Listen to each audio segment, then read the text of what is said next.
हाय दोस्तों, welcome back to my YouTube channel. मेरा नाम हिमेंद्र है और आज हम डिस्कस करेंगे निफ्टी और बैंक निफ्टी में हमें अब आगे क्या करना है।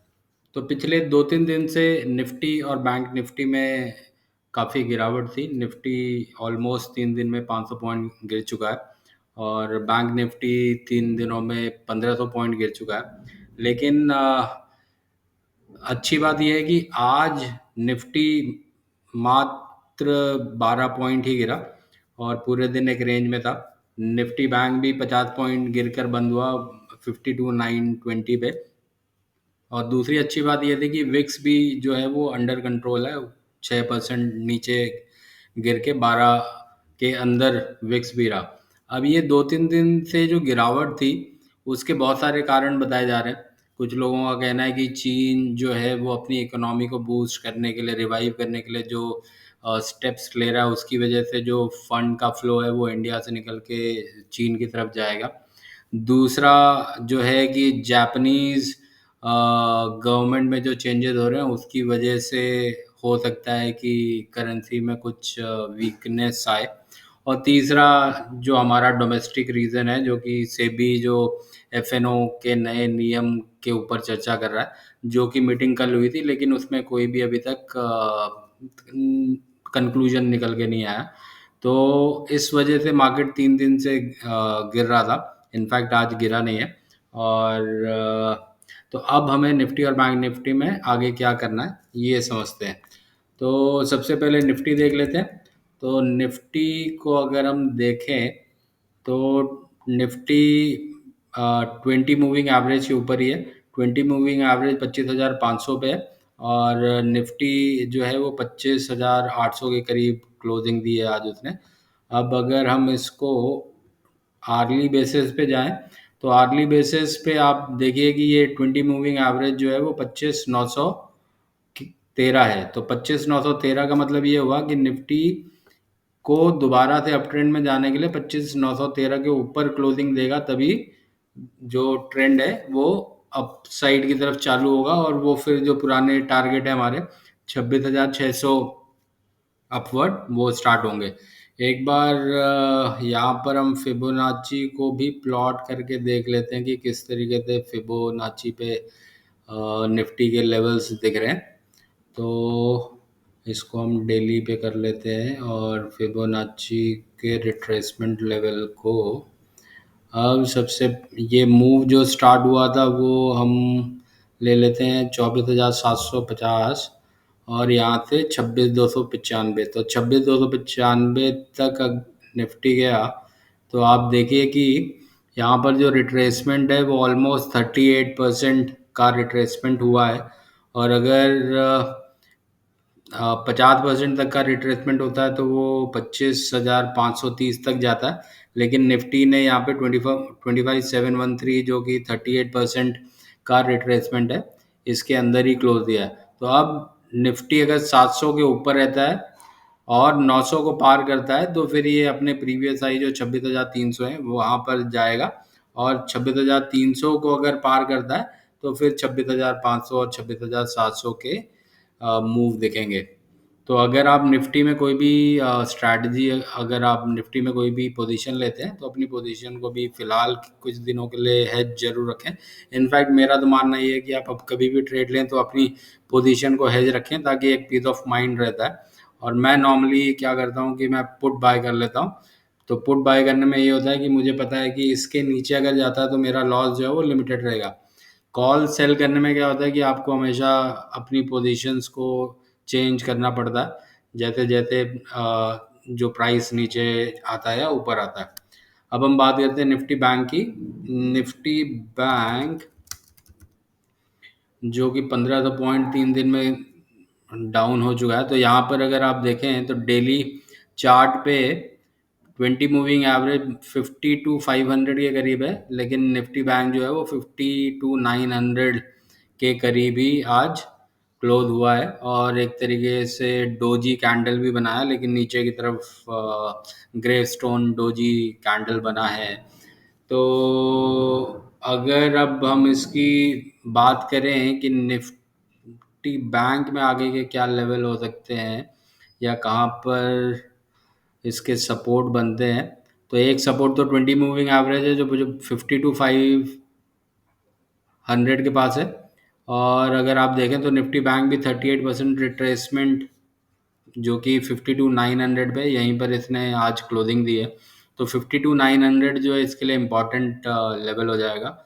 अगर 52,900 के ऊपर निफ्टी रहता है तो फिर ये 53,500 और 54,400 जो इसके प्रीवियस हाई थे वहां तक जाएगा। और उसके बाद जो इसके पहले हमने जो टारगेट देखे थे, जो कि 55,500 बनता है फिबोनाची के हिसाब से, तो 55,500 और 56,000 की तरफ जाएगा। लेकिन उसके लिए इम्पोर्टेंट है कि निफ्टी बैंक जो है वो 52,900 के ऊपर है और फिर यहाँ से 53,500 की तरफ जाए। तो दोस्तों, आपको अगर कोई भी पोजीशन इंडेक्स में अगर आप लेते हैं तो अपनी पोजीशंस को इन सपोर्ट और रेजिस्टेंस के लेवल के हिसाब से देख के चलें। अब हम बात करते हैं निफ्टी मिड कैप की। तो Nifty mid cap comparatively better था, मतलब इंडेक्स में निफ्टी फिर भी वीक था। लेकिन अगर आप देखें तो प्रीवियस डे का जो कैंडल है वो डोजी है, और आज का जो क्लोजिंग है वो फिर भी कल से बेटर है, फ्राइडे से बेटर है। और एक तरीके से हैमर का कैंडल बना है और ऊपर की तरफ बना है। और दोस्तों, अगर आपको ये जो कैंडल के फॉर्मेशंस हैं इनके बारे में अगर समझना हो तो मैंने एक कैंडल चार्ट पैटर्न का वीडियो बहुत ही डिटेल में बनाया है। तो मैं उसका लिंक शेयर कर दूंगा, उसको ज़रूर देखिएगा। उससे आपको पता चलेगा कि इन कैंडल्स की इंपॉर्टेंस क्या होती है। तो निफ्टी मिड कैप जो है 20 मूविंग एवरेज के ऊपर ही है और पॉजिटिव ग्रोथ दिया है। तो ओवरऑल मार्केट, जो ब्रॉडर मार्केट है वो पॉजिटिव है। सिर्फ जो वीकनेस है वो लार्ज कैप में, इंडेक्स में, निफ्टी और निफ्टी मिड कैप में दिख रहा है। एक बार हम स्मॉल कैप भी देख लेते हैं। तो निफ्टी स्मॉल कैप में भी अगर देखें तो प्रीवियस कैंडल जो था वो डोजी था, और आज का जो कैंडल है वो ग्रीन और स्ट्रॉन्ग कैंडल है। तो स्मॉल कैप भी ऑलमोस्ट ओके है, लेकिन फिर भी क्योंकि निफ्टी स्मॉल कैप को अगर आप देखें तो ये एक रेंज में चल रहा है, तो आपको अपनी पोजीशंस इस तरीके से रखनी है, किसी भी फंडामेंटली वीक शेयर में ना रहें। जो भी स्टॉक हो फंडामेंटली स्ट्रांग हो और नीचे की तरफ आप बाय करें, ऊपर की तरफ बाय ना करें। क्योंकि अगर कोई भी रिट्रेसमेंट होता है, पुलबैक आता है, तो आपकी पोजीशन पॉजिटिव से नेगेटिव में जाने की संभावनाएं रहती है। तो निफ्टी निफ्टी मिड कैप और स्मॉल कैप हमने समझ लिया दोस्तों। अब मैंने टाटा केमिकल का शेयर आप लोगों से अपने पुराने वीडियो में शेयर किया था। तो अगर आप देखें तो टाटा केमिकल जो है आज इसने 1132 के करीब क्लोज दिया। अगर हम इसको देखें, और ये मैंने आपको सजेस्ट किया था 1050 के आसपास, तो 1050 से 100 पॉइंट का मूव ये ऑलरेडी दे चुका है। अब आगे के लेवल जो है उसमें नेक्स्ट लेवल जो टाटा केमिकल में है ये है 1178, 1180 मान लीजिए, यहाँ तो 40 पॉइंट और ऊपर। और 1180 के ऊपर क्लोज देने की क्लोज कर देता है तो फिर 1230, और फिर उसके बाद 1230 के बाद फिर प्रीवियस हाई जो इसके 1300 के करीब थे वहां तक जाने का संभावना है। लेकिन सारी पोजीशन जो है इसका आप अगर नीचे की तरफ सपोर्ट देखें तो 1108 जो है इसका सपोर्ट है, और ऊपर की तरफ 1140 इसका रेजिस्टेंस है। तो आप कोई भी पोजीशन अगर आप लेके चल रहे हैं तो एक बार अपने फाइनेंशियल एडवाइज़र से ज़रूर कंसल्ट कर लीजिए, और अपनी पोजीशंस को सपोर्ट और रेजिस्टेंस के हिसाब से मूव करें। और प्रॉफिट अगर बुक करना है तो उन लेवल्स पे आप बुक कर सकते हैं। अब हम बात करते हैं दूसरा जो स्टॉक मैंने शेयर किया था वो था टीसीएस। टीसीएस जो है वो काफ़ी दिन से एक दिन का अच्छा मूव आया था, तो ये 1343.79 तक गया था। लेकिन उसके बाद फिर ये दोबारा से नीचे आ गया। लेकिन अगर आप देखें तो टीसीएस जो है वो 4250 के ऊपर बना हुआ है, तो ये हमारा यहाँ पे स्टॉप लॉस हो जाएगा 4250। और अगर ये अपना 20 मूविंग एवरेज जो कि 4390 है इसको क्रॉस कर लेता है तो फिर यहाँ से ये ऊपर के मूव आएंगे। और उम्मीद ये है कि टीसीएस के रिजल्ट 10 तारीख को आने हैं, तो उसके आसपास ये अप मूव दिखाए। इसके अलावा एक और स्टॉक है दोस्तों जो मैं आप लोगों से शेयर करना चाह रहा हूँ, वो है मेट्रोपोलिस। मेट्रोपोलिस अगर आप चार्ट पे देखें तो बहुत ही बेहतरीन चार्ट है। और मेट्रोपोलिस हेल्थ केयर, और ये कंटिन्यूसली हायर हाई बना रहा है, 20 मूविंग एवरेज से ज़्यादा दूर जाता नहीं है। तो और इसने जो अपना ब्रेकआउट दिया था वो करीब 1200 का दिया था, तो 1200 के करीब इसने ब्रेकआउट दिया था, वहाँ से ऑलमोस्ट डबल होने ही वाला है। और इसके जो प्रीवियस हाई हैं वो 3600 के हैं। तो यहाँ से अभी भी 1400 पॉइंट का अप मूव इसमें बाकी है। तो मैं इसमें पोजिशनली लॉन्ग हूँ।